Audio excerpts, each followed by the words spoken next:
Hi all. So today's video is titled Pasta and Lobster Bros. And the reason being is because essentially there's this trend called the pasta and lobster, and it came from a song um from an artist, and one of the verses mentioned pasta and lobster. I'll insert the verse here. And at first it was like a cute little trend, but now it seems like it's being co-opted and used to essentially reference that um, the women who, well, typically the women who are doing this trend on TikTok, they're trying to reference that they would like to be partnered up with a white man, or at least desire to be to have a white man as a boyfriend, a husband, and whatnot. And I particularly don't think this is it, that there is anything wrong with having a specific preference, whether it is for race, um, culture, skin tone. Really and truly, who you like and what you like has got nothing to do with me and nothing to do with anybody else except you. So I'm like going to be here trying to police people on their preferences. However, I have noticed that this trend has been used by Black women a lot. And I think that now it's gone to the point that it's become embarrassing, um, because I'm seeing a lot of particularly Black women. I'm not going to say all Black women, because there are other races of women who have been doing this. Um, but I guess I'm more centered towards Black women because my algorithm, and of course, like that's my race. And I'm seeing a lot of them making these videos, feeling for white men, desiring for white men, publicly declaring this, saying that they want pasta and lobster. And the reason why I say call them pasta and lobster bros is because it's similar to how passport bros, who are from the Western countries like America, Europe, and they say that they no longer want to be with the women within their countries because the women are too westernized and they are too liberal. So they're going to other countries that tend to be developing countries because they think that the women in these countries are a lot more feminine, more cooperative, and so on. And I think that this is a massive reflection to also, sadly, some of the Black women who are fiending and thirsting over white men. And this is, in my opinion, is a big no, because essentially you're putting a group of men on a pedestal. And the issue is, for starters, I think no group of men should be put on a pedestal. Absolutely should not be done by any type of woman, regardless. I would go as far as to say even the men in your own community should not be put on a pedestal. I think that you should be critical and scrutinize everyone equally, every group equally. But of course, I don't want to go into a tangent. But as I said, when you are putting these men on a pedestal, it's very embarrassing because these men, specifically white men in this context, are not making thousands of videos about wanting to be with Black women, wanting to be partnered up with a Black woman, having this strong desire to be with Black women to the point that they're like, I don't want to be with the men from I don't want to be with the women from my community. I want to be with this chocolate queen and so on. And I think that that just shows how it's very one-sided and it makes Black women look very desperate. And that's the last thing that you want to do, because of everything in this on social media, how Black women are portrayed, the last thing you want to do is add fuel to the fire and give other people, especially people who are not Black, outside of your group, the last thing you want to do is give them ammo to put you down and disrespect you even more, right? And I also think that it's just not wise to declare what your type is to the public. Think less on social media. Think about it. You're literally declaring your type and telling people, a bunch of strangers online, what your type is.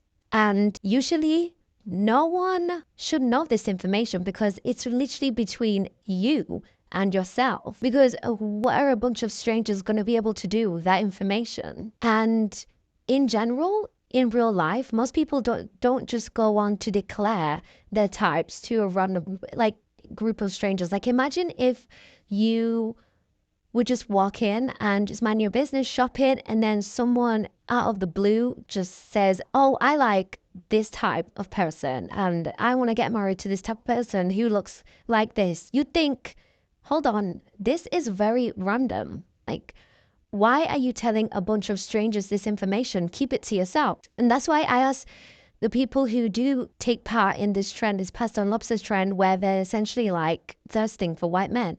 What do you gain from telling people that you want to be with a white man, especially to a bunch of strangers? Again, white men professing their love for you online? No.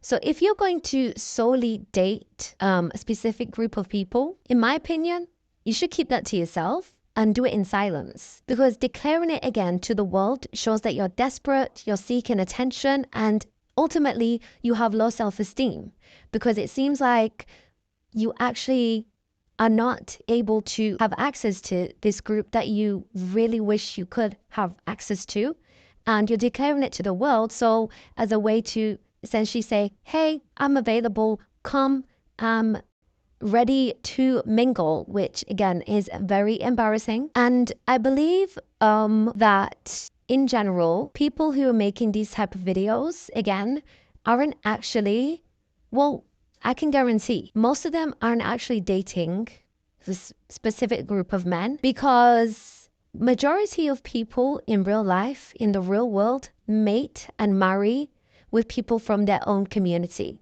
And that's due to proximity, due to comfort.